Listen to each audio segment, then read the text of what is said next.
نبی کریم صلی اللہ تعالیٰ علیہ وسلم جب صحابہ سے گفتگو کرتے تھے تو کوئی بات سمجھ میں نہیں آتی تھی تو صحابہ کہتے تھے رائینا یا رسول اللہ۔ اس کا معنی یہ تھا کہ یا رسول اللہ ہماری رعایت کر دیں، سمجھ نہیں آئی، سمجھ نہیں سکے، دوبارہ ارشاد فرما دیں۔ یہودیوں کی زبان عبرانی تھی، اس کے اندر رائینا کو تھوڑا سا کھینچ کے پڑھا جاتا تو اس کا معنی معاذ اللہ ثم معاذ اللہ، نقل کفر نہ باشد، اس کا معنی چرواہا بن جاتا تھا، اے ہمارے چرواہے۔ میں نے کہا کہ کوئی وقت نہیں ہے کہ کسی جگہ پہ ٹھہر کے زیادہ وضاحت کی جائے، آپ نے ذرا جلدی سمجھنا ہے بات کو۔ تو یہودیوں نے کیا کرنا شروع کیا کہ انہوں نے رائینا کھینچ کے پڑھنا شروع کیا، تو منافقین نہ اس لفظ کے پیچھے چھپ کے، اس جملے کے پیچھے چھپ کے نبی کریم علیہ السلام کی معاذ اللہ بے ادبی کرنے لگے۔ صحابہ تو اچھی نیت سے کہتے تھے، وہ ذرا کھینچ کے کہتے تھے اے ہمارے چرواہے۔ ایک صحابی تھے، وہ ان کی زبان جانتے تھے، وہ نبی کریم علیہ السلام کی خدمت میں آئے تو آ کے عرض کی یا رسول اللہ میں ان کی گردنیں مار دوں گا۔ حضور نے فرمایا کیا ہوا؟ حضور یہ آپ کو معاذ اللہ چرواہا کہہ کے پکارتے ہیں اور لفظ کھینچ کے بیان کرتے ہیں۔ تو صحابی نے تو ابھی بات کی تھی، رب کریم نے قرآن مجید نازل کر دیا۔ آپ نے بڑی باریکی کے ساتھ بڑی توجہ سے میری بات کو سمجھنا ہے۔ صحابہ جب رائینا کہتے تھے ان کی نیت اچھی تھی کہ نہیں؟ ہاں نہ کیوں نہیں کرتے آپ؟ سارے کریں نا جی۔ وہ تو برے نام اس لفظ کو بری جگہ استعمال نہیں نہ کرتے تھے، بالکل اچھی نیت تھی، صاف ستھری تھی۔ منافقین کی نیت بری تھی رائینا کہنے میں، صحابہ کی اچھی تھی۔ اللہ کریم نے کیا فرمایا؟ فرمایا یا ایھا الذین آمنوا، اور یہ پہلا حکم ہے قرآن کا جو اللہ نے اے ایمان والو کہہ کے بیان کیا۔ یہ جو ترتیب توقیفی ہے نا، جس حساب سے قرآن مجید اب ہمارے پاس موجود ہے، اس میں یا ایھا الذین آمنوا کہہ کے رب نے جو پہلا حکم دیا ہے وہ نبی پاک کی تعظیم کا دیا ہے۔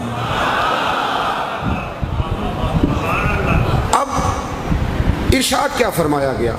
یہ کہا جا سکتا تھا کہ ان کی نیت بری ہے، ان کی اچھی ہے، اللہ تو نیتوں کو جانتا ہے نا، علیم بذات الصدور ہے، پر رب کریم نے فرمایا یا ایھا الذین آمنوا لا تقولوا رائینا، اے ایمان والو جس لفظ کے پیچھے چھپ کے کوئی میرے نبی کی بے ادبی کرتا ہے نا، تم وہ لفظ ہی کہنا چھوڑ دو۔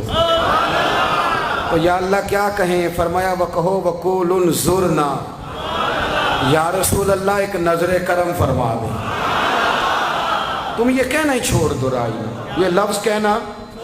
پتہ ہے اعلیٰ حضرت فاضل بریلوی کا مزاج کیا ہے حضور کے بارے میں؟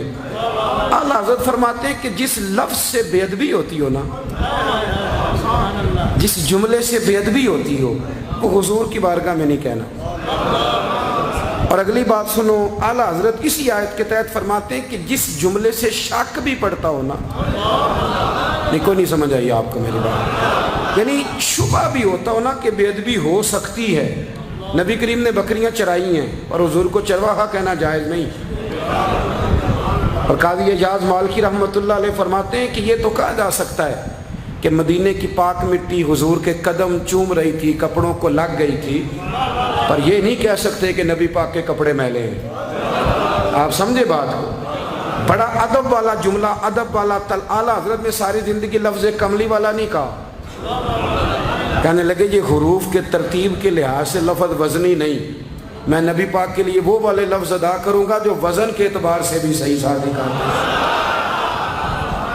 آپ نے ایک جگہ بیٹھے تھے تو یہ میں کیوں بات کر رہا ہوں کہ آپ نے نا عنوان تاجدار ختم نبوت بھی رکھا ہے۔ جب ہم گنجائش دیتے ہیں نا غیروں کو، جب کسی نے کہہ دیا نا کہ نبی پاک صلی اللہ علیہ وسلم ہماری طرح بشر ہیں، 2 ہاتھ ہیں 2 پیر ہیں، تو پھر کافر کہنے لگے کہ جن کے 2 ہاتھ 2 پیر ہوتے ہیں ان کے تو معاذ اللہ کارٹون بن سکتے ہیں۔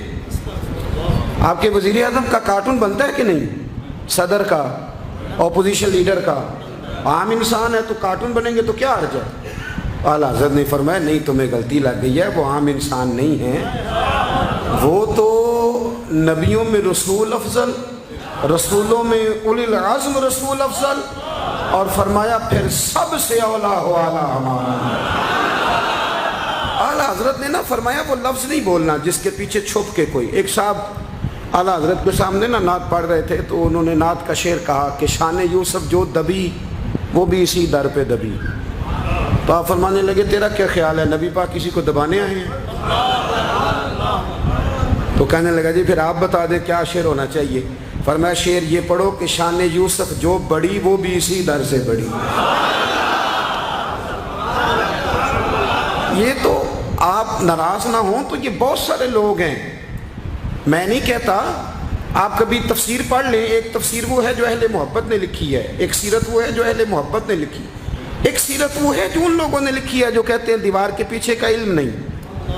آپ قوم کو کیا دے رہے ہیں پیغام؟ کیا پیغام دے رہے ہیں آپ قوم کو؟ آپ کون سی سیرت جو آدمی بالکل معاذ اللہ ہماری طرح کا ہے اس سے عشق کون کرے گا؟ اس پہ جان کون قربان کرے گا؟ اس کی غلامی کون کرے گا؟ غلامی تو اس کی جائے گی جس کے بارے میں عقیدہ ہو کہ بعد از خدا بزرگ توئی. قصہ مختصر. اس اعلیٰ حضرت شریف مکہ کے زمانے میں نا تشریف لے گئے حج کرنے کے لیے. تو شعراء کی بھی نا ایک الگ دنیا ہوتی ہے. جو شاعر بیٹھے ہیں وہ ناراض نہ ہو جائیں, میں خود کبھی کبھی شعر کہہ لیتا ہوں.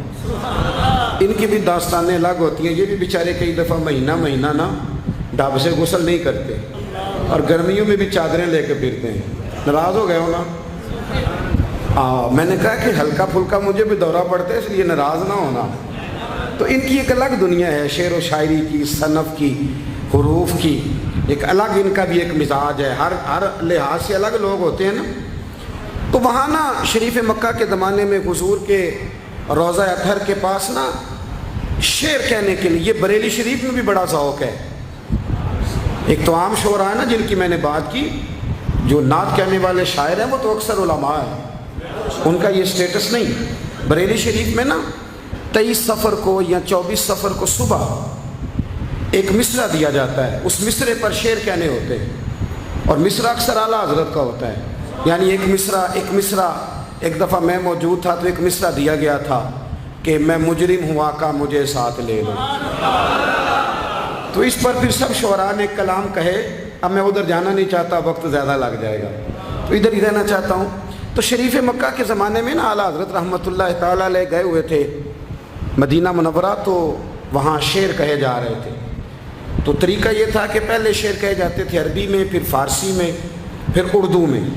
مختلف شعراء آتے تھے اور ترکی کا جو اس دور کا حکمران تھا وہ خود بیچ میں بیٹھتا تھا. جو شعر اچھا لگتا اس پہ انعام بھی دیتا تھا.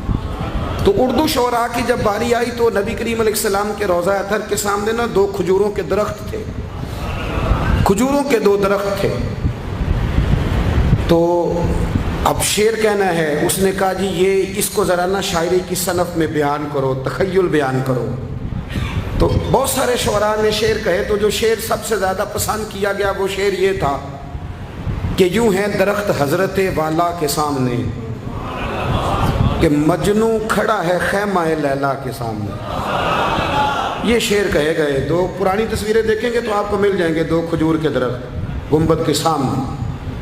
تو وہ بہت بڑا شاعر تھا, اس کو انعام دیا گیا. تو اعلیٰ حضرت چپ کر کے بیٹھے تھے پیچھے. جڑے محرم راز حقیقت دے اور راز حقیقت کھول دے نہیں. اے جنہ ویکھیا نہیں وہ کرن گلاں, جنہ ویکھ لیا ہو تے بول دے. ایک بندے نے نا اعلیٰ حضرت کو چھیڑ کے کہا کہ آپ نے نہ ہاں کی نہ کی. فرمانے لگے شعر ہی کوئی نہیں تو ہاں نہ کیا کریں. یہ تو بات ہے کرنے والی. اب شاعر کو آپ شعر کو غلط کہنے اسے تکلیف ہوتی ہے. وہ کہنے لگا جی اعتراض کرنا آسان ہے پر شعر کہنا مشکل ہے. آپ نے فرمایا کیا مطلب؟ کہنے لگا جی میں نے کہا ہے آپ پہلے نقص کریں اس کا. علم مناظرہ کی ایک اصطلاح ہے, پہلے اس دلیل کا نقص کریں پھر آپ اپنی دلیل دے دیں. میں کہوں گا کہ میرا شعر درست نہیں. تو اعلیٰ حضرت کہنے لگے نقص اس میں یہ ہے کہ تم نے نبی پاک صلی اللہ علیہ وسلم کے روضے کو لیلا کا خیمہ بنا دیا. لیلا کا خیمہ اس کی کیا اوقات ہے حضور کے گنبد کے سامنے؟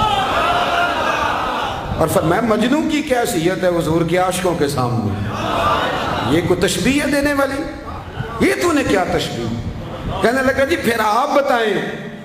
تو فرمانے لگے لو شعر ابھی لو نا شعر, وہ رضا کے نیزے کی مار ہے. اور ایک جگہ فرماتے ہیں کل کے رضا ہے خنجر خوخار برق بار، لو شیر کہہ دیجئے قدسی فرشتوں کو کہتے ہیں، قدسی فرشتوں کو کہتے ہیں۔ تو اعلیٰ حضرت فرمانے لگے یوں ہیں درخت حضرت والا کے سامنے، گویا قدسی کھڑے ہیں عرش معلیٰ کے سامنے۔